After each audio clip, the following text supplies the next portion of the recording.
Bonjour, je Bonjour, vois que Paul. vous êtes encore à cette place. Vous l'aimez? Écoutez, j'espère que je ne vous dérange pas, Paul. Hein. Non, pas loin du monde.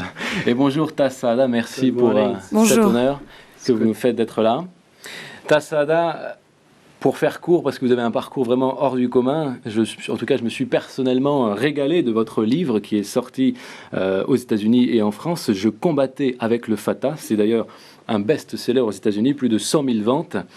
Alors pour commencer peut-être par le commencement, vous êtes né dans une atmosphère de violence et dès votre plus jeune âge, vous avez compris qu'être palestinien, c'est accepter finalement d'être rejeté par ses propres frères arabes qui vous accusaient tout simplement d'avoir vendu la terre aux Juifs.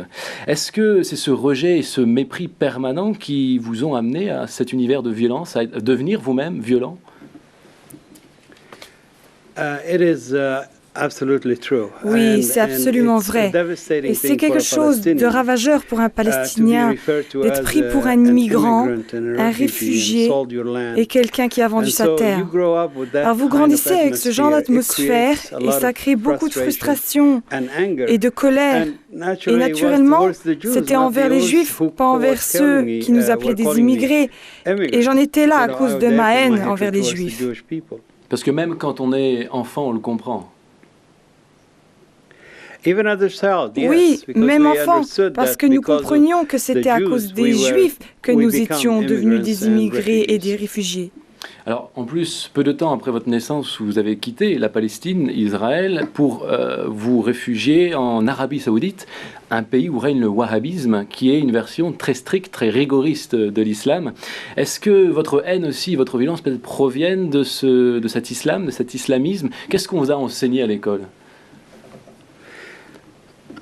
Eh bien, cela faisait largement partie de notre éducation, d'abord en tant que musulmans et ensuite en tant que Palestiniens. L'enseignement est toujours tourné vers l'élimination des Juifs. Les Juifs ont désobéi à Dieu et Dieu nous a appelés à les éliminer. Alors nous avons grandi avec ce genre d'éducation, ce genre d'atmosphère qui soulevait de la haine dans nos cœurs encore plus et créait une atmosphère pour que de plus en plus de jeunes gens comme moi dédient leur vie à éliminer les Juifs. Et quand on vous enseignait cela à l'école, vous l'acceptiez? Pour vous, c'était un enseignement normal? Ah oui, cela faisait partie de notre quotidien et c'était une joie d'entendre des insultes contre les Juifs. Oui. Alors, par ailleurs, tous les vendredis, vous vous rendiez à la Mecque pour faire la prière. Mais je m'interroge, est-ce que vous viviez cette foi parce que vous étiez convaincu? Ou est-ce que c'était par tradition, pour faire plaisir à vos parents? À cette époque, j'étais très jeune et j'y allais avec ma grand-mère le matin, alors forcément, ça ne venait pas de mon dévouement, mais c'était plus pour essayer de plaire à mes parents.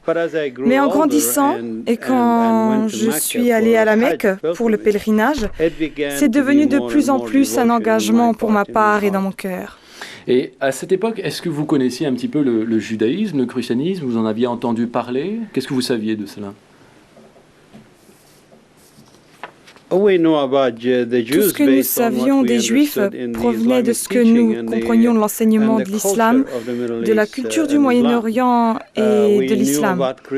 On savait peu de choses sur le christianisme, bien sûr, car on ne nous disait pas la vérité sur le christianisme et sur le judaïsme.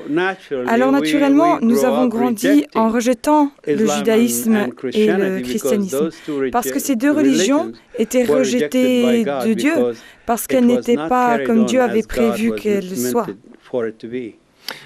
Alors, ce qui m'interpelle aussi, c'est un petit peu votre attachement à la Palestine, parce que comme je l'ai dit, quand vous étiez enfant, vous avez tout de suite quitté la Palestine, donc pour l'Arabie Saoudite. Vous n'avez jamais connu ce pays, et pourtant, vous racontez quand vous avez 10 ans que un jour, je retournerai chez moi en Palestine. Pourquoi cette attirance pour ce pays plutôt qu'un autre?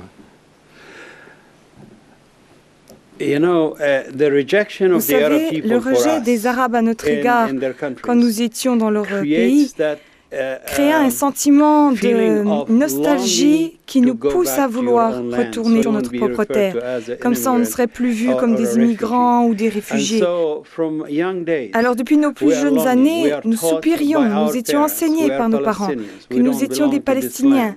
Nous n'appartenions pas à cette terre et qu'un jour nous retournerions sur notre propre terre. Vous savez, mes parents étaient originaires de Jaffa et j'ai quitté Gaza à 2 mois. Je n'y suis jamais retourné avant mes 52 ans.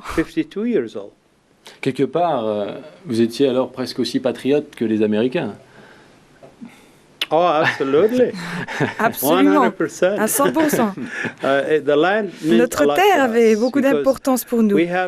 Nous avons une expression en tant que Palestiniens qui dit « Un homme sans terre est un homme sans honneur, et un homme sans honneur est mieux mort ».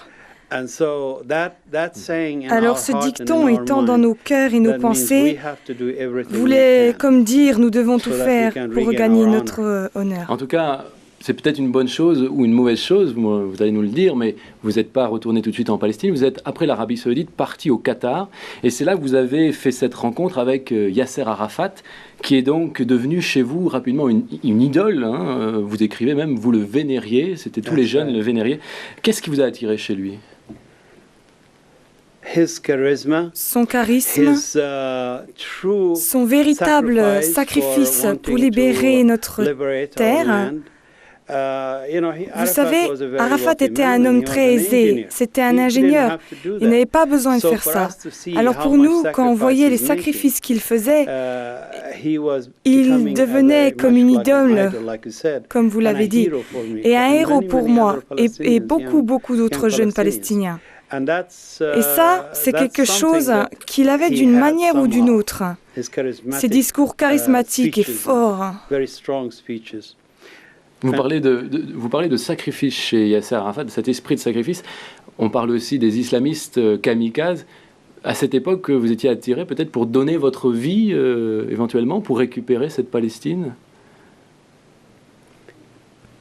À cette époque, ce n'était pas autant répandu qu'aujourd'hui. Comme quand j'étais avec Arafat, avant qu'il ne meure, il y a 5 ans, je lui ai demandé « Comment ça se fait que tu ne m'aies pas dit que si je mourais au combat, j'irais au paradis avec 72 vierges ?» Et il m'a regardé, s'est approché et a dit « T'y crois vraiment ?» Alors non, on n'en parlait pas, mais oui, j'étais prêt à mourir pour cette cause. Alors en tout cas, vous n'êtes pas né dans une famille classique, puisque votre famille a travaillé pour le roi d'Arabie Saoudite, et puis il a travaillé aussi pour la famille Ben Laden, qui est devenue connue plus par la suite. Et puis votre famille a soutenu donc le mouvement de Yasser Arafat, donc le Fatah. Expliquez-nous peut-être, c'est quoi le Fatah ? Quelle est la vision de ce mouvement ? Le Fatah a fait son apparition comme un idéal révolutionnaire palestinien. Et le charisme de Yasser Arafat a uni le cœur des Palestiniens pour libérer la terre. Il faisait un travail efficace contre Israël, ce qui nous a beaucoup donné envie de rejoindre le Fatah à l'époque.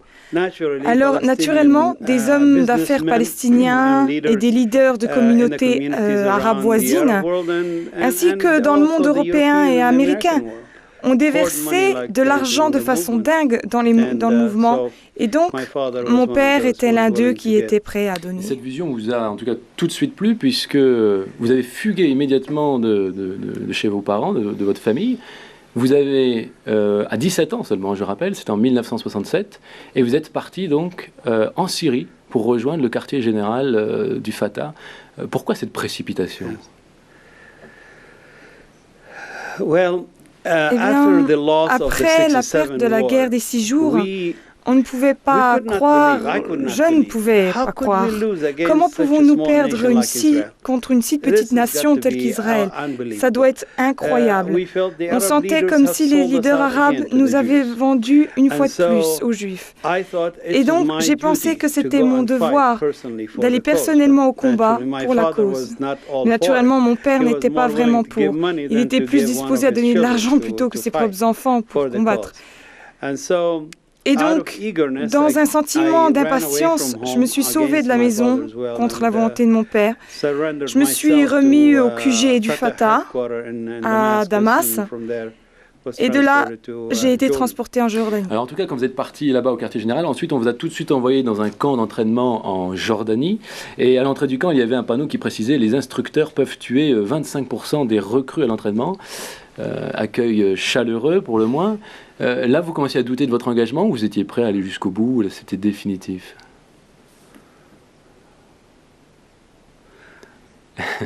Un souvenir, là. That's a very good question. C'est une très bonne question.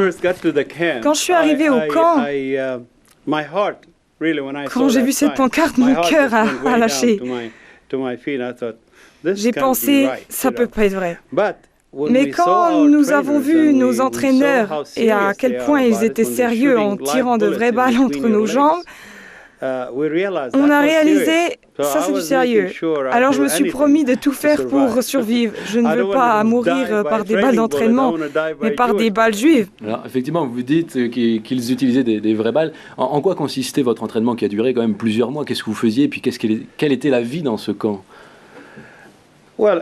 Eh bien, au début, c'était l'entraînement normal, exercices, courses de montagne, de collines, et ensuite,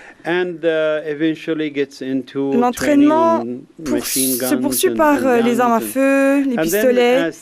Et quand j'y repense, alors que nos entraîneurs nous formaient, ils essayaient de deviner nos objectifs et les dons qu'on pouvait avoir. Alors éventuellement, ils vous amenaient à un entraînement d'élite selon les dons qu'ils pouvaient croire que vous aviez. Comme on va le voir effectivement tout à l'heure, parce que je l'explique, on va vous retrouver aussi dans une seconde partie. Effectivement, vous avez accédé à différents niveaux. Simplement avant, une dernière question. Dans ce camp où régnait un peu la mort, vous n'êtes pas tombé amoureux d'une jeune fille, mais des armes. C'est quand même assez étonnant. Vous entreteniez une relation d'amour avec les armes. Je pense que la langue française compare vraiment bien les armes à feu à une femme. Et j'aimais mon arme autant qu'une femme. Vous l'avez très très bien décrit, assimilant l'amour pour une femme à celui des pistolets. Oui, c'était une joie. Et merci mon Dieu, c'est plus le cas. C'est assez étonnant, mais en tout cas, Tassada, restez avec nous surtout. On vous retrouve dans un petit instant pour comprendre ce qui s'est passé ensuite, ce changement radical qui s'est opéré dans votre vie.